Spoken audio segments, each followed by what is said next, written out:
तरफ देवसेना को पटाने के लिए मंदबुद्धि बनकर घूम रहा था बाहुबली, लेकिन दूसरी तरफ से होने वाला था पिंडारियों का हमला। तब मजबूरी में बाहुबली को अपना सुपरमैन वाला मोड ऑन करना पड़ा था। इस एपिक कुंतल बैटल ने सिर्फ देवसेना का दिल ही नहीं जीता, बल्कि फिल्म का प्लॉट ही पलट दिया था। लेकिन लाखों की सेना, हजारों बैल, वो टूटता हुआ डैम और बाहुबली का लार्जर दैन लाइफ एक्शन, ये विजुअल स्पेक्टेकल आखिर एस.एस. राजामौली और उनकी टीम ने ब्लू स्क्रीन पर कैसे शूट किए होंगे, जिन्हें आज इतने सालों बाद भी बार बार देखने पर गूज़बम्प आ जाते हैं। आज हम देखेंगे बाहुबली 2 के इस सीक्वेंस के बीटीएस और डिटेल वीएफएक्स ब्रेकडाउन, तो इस वीडियो को एक सेकंड के लिए भी स्किप मत करना।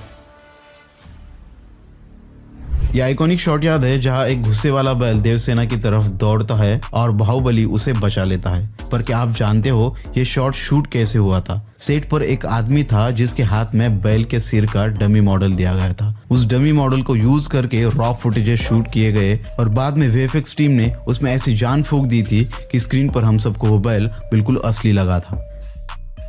याद है जब बाहुबली को लगा था कि पिंडारियों की सेना बहुत ज्यादा है, तब कटप्पा ने मास्टर स्ट्रोक खेला। उन्होंने गांव के बैलों के सिंगों पर आग लगा दी। स्क्रीन पर तो हजारों जलते हुए बैल हमें दिखाई देते हैं, पर सच ये है कि वो सब असली नहीं थे। ये थी मैसिव सीजीआई की पावर। वीएफएक्स टीम ने हर बैल का एक एक 3D मॉडल बनाया, उन्हें दौड़ाया, आग लगाई और फिर सबको जोड़कर वो गूज़बम्प वाला विजुअल इफेक्ट क्रिएट किया गया था। ये पूरा सीन ही सेट पर नहीं बल्कि कंप्यूटर में बना था। याद है वो छोटा सा सीन जहां कटप्पा कुछ गिनती के ग्वालों को युद्ध की नीति समझा रहे होते हैं। देखने में तो लगा जैसे नॉर्मल सीन है, लेकिन ब्लू स्क्रीन के आगे सिर्फ 10 से 12 जूनियर आर्टिस्ट ही थे। मेकर्स ने बस उनके साथ रॉ फुटेज शूट किया और फिर वीएफएक्स टीम ने इन 10-12 लोगों को ही बदलकर ग्रैंड बैटलफील्ड का फीलिंग दे दिया। और अब आता है वो मोमेंट जिसे देखकर सबकी सांसें रुक गई थी, जब बाहुबली उन दौड़ते हुए बैलों के बीच गिर जाता है। दुश्मन को लगा था कि गेम ओवर, लेकिन अगले ही पल बाहुबली एक एक बैल के ऊपर पैर रखते हुए सुनामी की तरह आगे बढ़ जाता है। ये मेरा इस सीक्वेंस का सबसे फेवरेट शॉट है। अब सवाल यह है कि प्रभास ने वो शॉट किया कैसे? क्या वो असली बैलों पर चल रहे थे? बिल्कुल नहीं। सेट पर सिर्फ बैलों के डमी मॉडल रखे गए थे। ब्लू स्क्रीन के सामने प्रभास ने एक्चुअल में उन्हीं मॉडल्स पर चलकर ये शॉट दिया और हाँ, पूरी सेफ्टी के लिए उन्हें केबल से बांध कर रखा गया था। वीएफएक्स टीम ने बाद में उन रॉ शॉट्स को उठाया और उससे ये माइंड ब्लोइंग सिनेमैटिक मोमेंट बना दिया, जिसे देखकर हम सब हैरान हो गए थे। देखो, हजारों बैलों से भी जब पिंडारी सेना नहीं रुकी तो बाहुबली को अपना मास्टर प्लान निकालना पड़ा डैम को तोड़ने का। ये सीन लगता है जैसे असली में शूट हुआ हो, पर असलियत सुनो। प्रभास उसी लकड़ी पर दौड़कर चढ़ते दिखाए गए। सेफ्टी के लिए उन्हें क्रेन और केबल से बांधा गया था।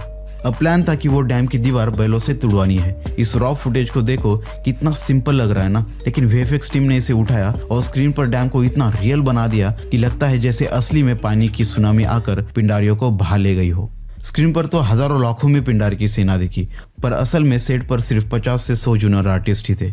मेकर्स ने बाकी की पूरी सेना को सीजीआई मॉडल से खड़ा किया था ताकि सीन का स्केल नेक्स्ट लेवल लगे, और जब वो डैम टूटा तो पूरी सेना को सीजीआई की मदद से पानी में बहा दिया गया। डैम के टूटने से लेकर पानी का चारों तरफ फैलना वो मोमेंट था जब पूरे थिएटर में सीटियां ही नहीं रुक रही थी। वीएफएक्स आर्टिस्ट ने रेफरेंस फुटेजेस यूज करके इस इम्पॉसिबल सीन को 100% रियल दिखाया। तो ये है राजामौली सर का असली मास्टर स्ट्रोक। वो 10 की चीज को भी स्क्रीन पर 100 का इल्यूजन बना देते हैं और उनका एग्जीक्यूशन इतना फ्लॉलेस होता है कि एक सेकंड के लिए भी कोई सवाल नहीं करता। सेट पर सिर्फ ब्लू स्क्रीन्स और स्टंट्स केबल थे। प्रभास ने इसी केबल से बंधे रहकर अपने सारे डेंजरस फाइट सीन्स और मूव्स परफॉर्म किए। बाद में वीएफएक्स टीम ने ब्लू स्क्रीन को हटाकर वो छोटे से सेट को लार्जर दैन लाइफ बैटलफील्ड में तब्दील कर दिया था। जब पिंडारी सेना बड़ा पेड़ गिराकर महल में घुस रही होती है, असल में ये पेड़ सेट पर क्रेन से लटकाया गया था, जिसे इस दीवार पर आराम से गिरा गया था। और जब बाहुबली उस पेड़ को धक्कर देकर गिराता है, बिहाइंड द फुटेजेस देखो, पूरा सेट चारों तरफ से ब्लू स्क्रीन से कवर था। और हाँ, ये पूरा सीक्वेंस एक्चुअली डे टाइम में शूट हुआ था, लेकिन हमें दिखाया गया नाइट का है। इस सिंपल सेटअप से ही वीएफएक्स टीम ने एक एपिक सिनेमैटिक मोमेंट बना दिया। यही है एस.एस. राजामौली, रियलिटी और वीएफएक्स का परफेक्ट ब्लेंड।